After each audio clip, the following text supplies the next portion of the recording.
আসসালামু আলাইকুম রহমতুল্লাহ বারাকাতু। প্রিয় দর্শক বন্ধুরা, আজকে আমরা গিয়েছিলাম আকিলপুর, যেটা হচ্ছে কুমিরা অবস্থিত। এখানে একটা চাকমাফুল্লি আছে, যেটা হচ্ছে পার্বত্য অঞ্চল। এখানে প্রাকৃতিক সৌন্দর্যে ঘেরা একটি অঞ্চল।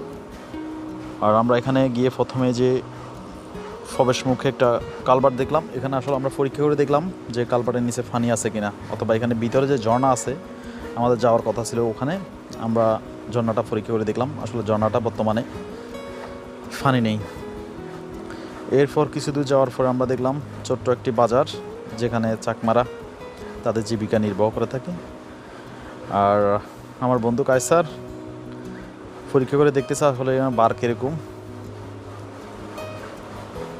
তারা ছোট ছোট বাচ্চারা এখানে খুব কর্মঠ হয়, দৈনন্দিন জীবন অতিবাহিত করে তারা কর্মের মাধ্যমে।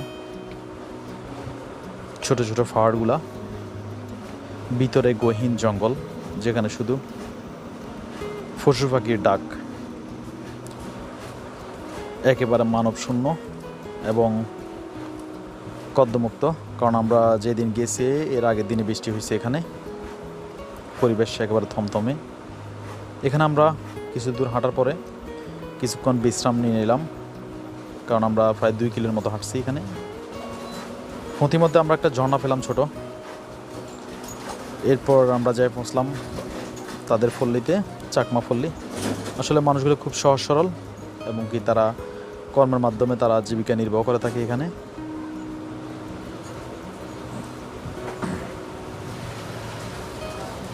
এরপর আমরা মেন একটা বাজার পেলাম। এখানে কলা, শিম, পেঁপে এগুলা তারা বিক্রি করে থাকে, বিশেষ করে পাহাড়িরা।